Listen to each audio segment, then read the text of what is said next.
नमस्कार, आप देख रहे हैं परिवर्तन विहार। मैं हूं आपके साथ अमित कुमार। आज हम आए हुए हैं कोल्हुआ पंचायत के धोबघट के बगल में सिमरिया गांव।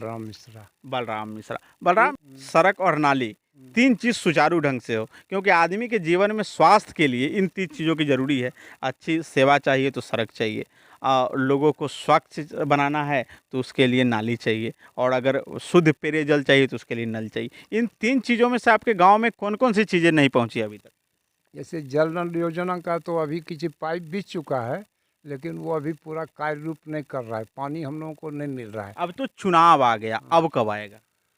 अब आएगा कि नहीं आएगा ये हमसे क्यों पूछते हैं? हम लोग तो अंधेरे में हैं कि वो तो सरकार की व्यवस्था है। वो कब आएगा कब लाएगा भगवान जाने। पिछले 5 वर्षों में आपने मुखिया जी का चुनाव किया होगा, आपने आप मतदान करते हैं? हाँ, पिछले वर्षों आपने चुनाव किया होगा, 5 वर्षों में मतदान किया होगा, मुखिया जी आपके पास आए होंगे, एक नहीं 10-10 कैंडिडेट आया होगा, सबने वादे किए होंगे, सरपंच साहब आए होंगे, समिति आया होगा, और यहाँ के आपके गांव ग्राम के वार्ड भी आए होंगे मत मांगने के लिए। उस समय मत मांगते समय उन्होंने जरूर ये वादा किया होगा कि हम आपको सब कुछ देंगे। हाँ, तो वो जैसा बरसाती मेढक बरसात में टें करता है, फिर दर्शन नहीं देता है। वो लोग चुनाव में आते हैं, उसके बाद फिर भेंट नहीं करते हैं। हम लोगों को जाना पड़ता है और वो भेंट भी नहीं देते हैं। वो लोग कह देते हैं कि घर में नहीं है मुखिया, घर में नहीं है सरपंच। हम लोग बैठे बैठे घर चले 7-8 खड़ा हो जाते हैं। 7-8 में जीते वाले मुखिया जी को छोड़ दीजिए, जो कैंडिडेट खड़ा हुआ था, क्या 5 वर्षों में आपसे सुख दुख पूछने आया? नहीं, कोई नहीं। जीता हुआ मुखिया जी? जीता हुआ मुखिया नहीं आया। अभी आया, वो जीतने के बाद इधर आया मिलने के लिए। बोला मोबाइल खो गया इसलिए नहीं बात कर सके, नहीं भेंट कर सके। अच्छा, अब चुनाव है इसलिए आपके पास फिर से वोट दीजिए, मदद कीजिए मुझको। क्योंकि किसी न किसी को वोट दे देते हैं, लेकिन हम लोग ही जानते हैं ये लोग काम कोई नहीं करेगा। अपना अधिकार इसलिए वोट देते हैं, लेकिन ये पूरा जानते हैं कि ये लोग कुछ नहीं करेगा। पूरा विश्वास है। उन सबों को आप क्या कहना चाहते हैं? हम कुछ नहीं कहना चाहते हैं, ये लोग बेवकूफ़ से कुछ नहीं होगा। मेरा नाम है दिनेश मिश्रा। दिनेश मिश्रा जी, आखिर दिनेश मिश्रा जी आप बताइए कि आपके गांव में नाली नहीं और जल नल नहीं है, इस पर आप क्या कहना चाहते हैं? जल नल क्यों नहीं है, इसका सर्वे नीतीश कुमार के टाइम में कैसे होता है पब्लिक जानता ही नहीं है। अच्छा, कहाँ कौन सर्वे किया, कहाँ सर्वे किया, कौन पब्लिक से मिला, हम लोग गांव के आदमी हम लोग जानबे नहीं आपके यहाँ का मुखिया जी कौन है, क्या नाम है उनका? उनका कौन देवी नाम है? किरण देवी। अच्छा, उनका मुखिया पति का क्या नाम है? केदार तांती। केदार तांती। ओ अमृत, हम लोग केदार कनौजिया। सर नाम होगा आपका?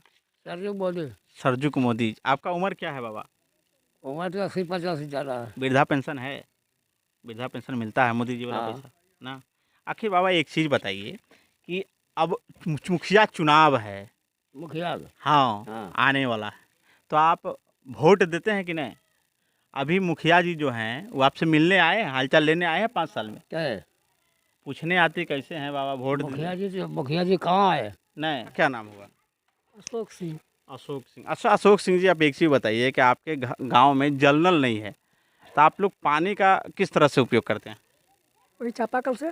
चापाकल से। एक तरफ मुख्यमंत्री नीतीश कुमार कहते हैं कि जल नल हर घर तक पहुंचाएंगे, उनका सपना था, मुख्यमंत्री नीतीश कुमार का ड्रीम प्रोजेक्ट था कि हर लोगों को चापाकल नहीं दिया जा सकता जो गरीब है अमीर, लेकिन हर दरवाजे पे एक चापाकल की टोंटी होनी चाहिए। और सरकार ने ये भी घोषणा कर दिया है कि जिनके घर टोंटी है उनको 30 रुपये महीना लिया जाएगा, उस ग्रामीणों से उसकी रख रखाव के लिए पैसे लिए जाएंगे। तो आपके गांव में जल नल नहीं आया, इस पर क्या कहना चाहते हैं?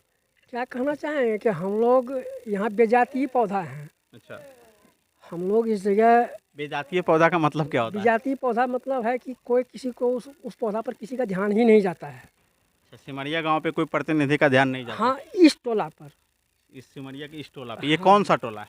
ये टोला करीब यहाँ पर 70 गो वोट हैं, 80 गो। अच्छा, उसको कोई पूछने वाला नहीं है, इसलिए कि न यहाँ नल जल का व्यवस्था है, न नली गली का व्यवस्था है।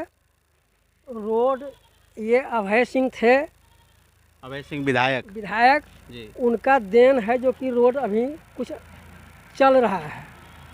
ये मुखिया का दिया हुआ रोड नहीं है ना, मुखिया की बात नहीं है। हम सोचे कि मुख्यमंत्री 7 निश्चय योजना का ना, रोड मुखिया का नहीं है, ये प्रधानमंत्री ग्रामीण योजना है। अच्छा, प्रधानमंत्री योजना के तहत है। मुखिया का नहीं है। अच्छा, आखिर यहाँ पे बाबा नाली नहीं है, नाली पे आप?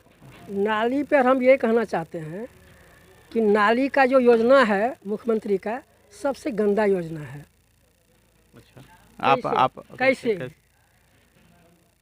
पटना में नाली वो साफ़ नहीं कर पाते हैं, हमारे गांव में कौन नाली साफ़ करेगा? मतलब केवल नाली बनाने से नहीं होगा, उनकी सफाई की भी व्यवस्था कौन करनी। करेगा सफाई?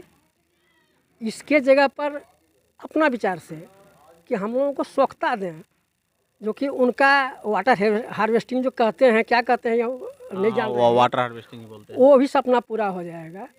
जो कि अपना अपना सब आदमी बनाएगा, पानी जाएगा अंदर में, नाली साफ़ करने का जरूरत भी नहीं पड़ेगी। लेकिन नाली नहीं बनाया जाता है, नाला बनाया जाता है। अच्छा, नाली अगर बनाया जाए तब ना उसको हम साफ़ कर लें। अच्छा, बना दिया जाता है नाला, क्योंकि उसमें ज़्यादा एस्टीमेट बनता है। अच्छा। उसका उदाहरण भी देखना चाहिएगा ना, तो जाइएगा धौघट में ना, तो धौघट में एक 2 मंजिला मकान पाएगा आपको दाहिना साइड में। उससे आगे बढ़िएगा ना तो देखिएगा वो नाला बना हुआ है 3 घर के लिए। आप समझ लीजिए कि देख लीजिएगा उसमें ना कि 3 घर में कितना पानी आना चाहिए और वो नाला कितना का है। तो नाली नहीं बनता है, नाला बनता है। यानी क्या कहना चाहते हैं, सरकार की योजनाओं में लूट के लिए लिया जाता और तो और क्या, तो अगर छोटा अगर हम नाली बनाएंगे तो कम एस्टीमेट, कम पैसा खर्चा होगा, कम उसमें बनेगा। ज़्यादा बड़ा अगर हम नाला बनाएंगे तब ना ज़्यादा पैसा है। बात है कि बुद्धिजीवी लोग जिसको चुनना चाहता है, पैसा के बल पर जो है सो गलत आदमी चुन के चला जाता है।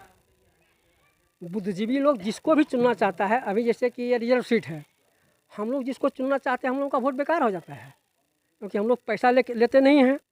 और जो नहीं, जिसको नहीं चुनना चाहिए वो पैसा लेके वोट खरीद के जीत जाता है। प्रणव कुमार। प्रणब जी, आप एक चीज़ बताइए, आपके गांव में सबसे बड़ी समस्या है जल नल की। जल नल आपके गांव में क्यों नहीं है, इसका कुछ रीजन रहा होगा? जल नल है, लेकिन एक कारण है कि वार्ड मेंबर और वार्ड सचिव दोनों मेरे ऊपर वाले हिस्से में पड़ते हैं, टाड़ पे। यहाँ से उनके घर कितना दूर पे? लगभग यहाँ से 500 मीटर होगा। अच्छा, तो वहाँ से मेरा गांव अलग हो जाता है, आहर पड़ता है बीच में, दोनों इस पार उस पार हैं, दोनों वहीं से हैं। उसके कारण वहाँ टंकी बैठा दिया गया है, घर घर नाली मिला है यानी वहाँ वो पे। अपने घर के पास जी बैठा लिया जी है। जी। जी। और यहाँ जो हम लोग जहाँ बूथ है प्रॉपर, सबका मतदान यहाँ ही पड़ता है, और यहाँ पे कोई सुविधा ही नहीं है। और मेरा जो नल जल जो मिला है वो भी 5-7 घर के लिए आया है, 11 नंबर वार्ड से आया है। हम लोग विरोध भी कर 5-7 घर के लिए आई, इस गांव में ये कितने पूरा घर? गांव में नहीं है, ये पूरा गांव लगभग 30-35 घर होगा। इसमें 5-7 घर है, और लोगों का? बस रोड के उस पार जो है, और लोगों का क्या है? इधर अभी कोई सुविधा नहीं है, ना पाइप